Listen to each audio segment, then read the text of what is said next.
Dawn, like the Mississippi State game earlier, it seemed like it was a conscious effort to target Camilla early and get the post-game work in. Was that the game plan, and then just how did you keep attacking it throughout? Yeah, we're really in the process of getting Camilla just to be more dominant. She's very, very unselfish. I know she wants to be more dominant. We have to put her in positions to be just that, and just playing her with her back to the basket just won't do. So we got to get her coming off screens. We got to get her from, going high to low, in motion. Just move her around a little bit where she's not just stationary, where people can send a double. So I was really proud of her because she made moves and multiple moves, and that was really nice to see. And hopefully she can carry this into the rest of the season. Phil jokes, but I actually am serious. Where did you already have that hoodie in the closet, or did you just get it express made for this race? No, somebody, our graphic designer made it up for somebody else, and I saw it. I was like, ooh, I need that. Somebody else requested it after the LSU game, and then I saw it, and I'm like, it was one with the gold signature, but then Vandy's black and gold, so I couldn't wear the gold, so she just got the silver one done real quick. Coach, not the best shooting night for Pau, but she did lead the team, I believe, with 31 minutes, and everybody was plus 17 with her on the court. How important is it to have her presence on the court against a tough Vandy team like today? Pau's calm, cool, collected, poised. And, she didn't shoot the ball extremely well against LSU. And then today, we're trying to get her off a little bit. We got to get her some easier looks. We did not do a good job at giving her the ball. Like, we gave her bad passes to go into her shooting motion. So we got to do a better job getting her some clean looks. And I do think we're going to need her. We're going to need her to continue to space the floor. But real comfortable with both of our point guards. Defense kind of struggled a little bit on the perimeter, especially in the first quarter. Is there anything Vanderbilt was doing well, do you think, or just maybe you guys having some trouble? Then what kind of changed as you started to build up that lead? Vandy can score. There's no doubt about it. They got really talented players that some of them didn't play last year, so they were, they're healthy now. They made some pretty good moves. Shea does a really good job at coaching them up and putting them in positions where they can score. And if we play pretty good defense, they got savvy enough moves to create some space to get some shots off. It's a little bit of them, a little bit of us, and it's a little bit of them just making a play. They made great offensive plays. Now that we're a couple months into the season, how do you feel your team's ability is to just kind of put aside whatever happened in the past? Like, obviously, LSU, it was a big moment, and a lot of people on campus are telling them how great they are. Yet, they're able to kind of come out and put this game away. So we wouldn't know, though. That was probably a really big game that expended a lot of energy physically and mentally. So I didn't know. I was a little nervous about how they would respond. And then, Vandy's a really good team, and then they had a really good first quarter. They kept it tight. I'm thinking, when are we going to turn it on? When can we get some stops? When can we, get going a little bit? And slowly, we got Camilla the ball, and then our defense started making them go a little bit further in their offense, and we afforded ourselves a lead, and then I thought our bench came in and held serve. Yeah, Coach. Shea talked about how you text her more than anyone else in the nation, and she appreciated you shaking hands with everyone on her bench. What's your relationship like with her? I like Shea. I like Shea. I like her championship pedigree. I like the fact that she can coach. Like, when she didn't have pretty much a whole lot of talent and a lot of injuries, she found a way to get her kids to play for 40 minutes, no matter what the score was. And now that she has talent, you can see she's going to find herself right in the top of our league.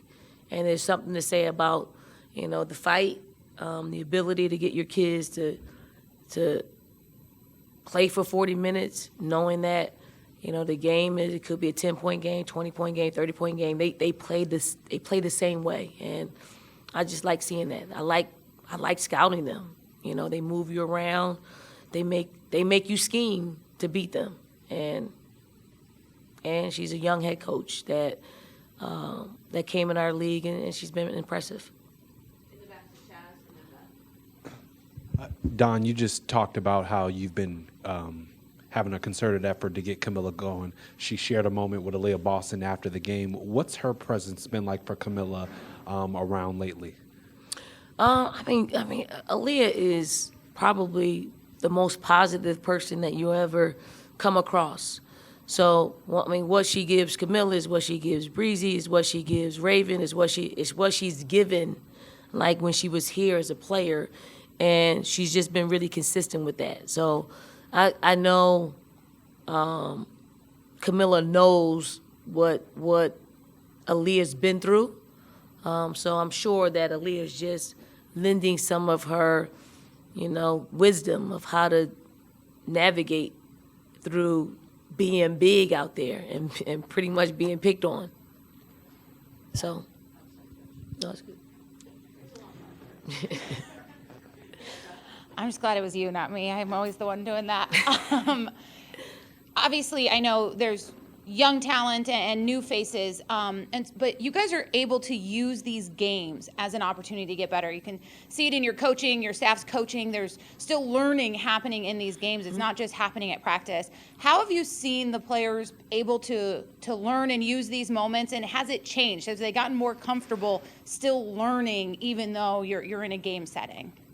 Yeah, I mean, just as a young person, these are the most, transformational years of their lives. These are the years in which they're probably going to listen the most, because when they get older, like us, we listen to what we want to listen to, but these years, and where they're trying to go, they understand where they want to go, and they know that we're just trying to get them there. We're trying to equip them with what they need to face anything, meaning anything on a collegiate level, and then once they buckle up and able to handle collegiately, professionally is right around the corner where they have to learn another set of rules. But we're just trying to create a standard for them, a discipline for them that they can carry throughout the rest of their lives. And they welcome it, though. They really do. They welcome it. I look at some of our young talent. I look at Ashlyn. I look at Lay. I look at Tessa. I look at all of those young players, and they're finding a way to keep their head above water, even when we get on them, even when we're trying to coach them through some things. And I think it's a testament to the rest of our players who are older that we still get into them, and they just take it and move on. So it's just the way it is around here if they're trying to get better. You're on the aisle, and we'll finish with David. Don, you currently have 5 players averaging double figures on this team. 5 players scored double figures tonight. What about this team allows for multiple players to be an offensive threat instead of playing primarily through one player? I mean, it allows us, it allows young people to feel important. When you lean too heavily on one player or 2 players, that's easy to guard. We probably did that the past 3 or 4 years where, Aaliyah was the one, and then the pecking order, you go Zaya, then you go, we had Henny. So, and then we had some players who we probably did them a disservice, and Bree Bill and Victoria, although we wanted them to be scorers, we kind of waited too late to develop that part of it or make them comfortable enough to be a threat out there. And we were schemed on a lot, double teamed, Aaliyah, triple teamed. We barely get double teamed. And that's a testament to everybody else being able to be a threat out there on the floor. So it's it's great. It's a luxury. It really is a luxury. Dawn, a couple for you. One, is there an update on Camilla and Team Brazil? Will she have to miss any games? No, not that we want to release anything right now. And you guys took a 2-game lead in the SEC standings after today's action. You pay any attention to that, or is this team, still very young and just they don't even look at that? I mean, the coaches. Like I knew once we beat LSU, we would find a 2-game lead, and we got to just continue to hold serve. We're not gonna play. Some people will look at going into a season continuing to be undefeated, like maybe a loss will help us. Well, we got plenty of opportunities to learn while we're winning, and it really doesn't have to be that way.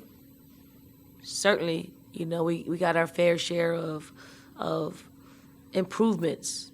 You saw it. The question you asked me earlier today,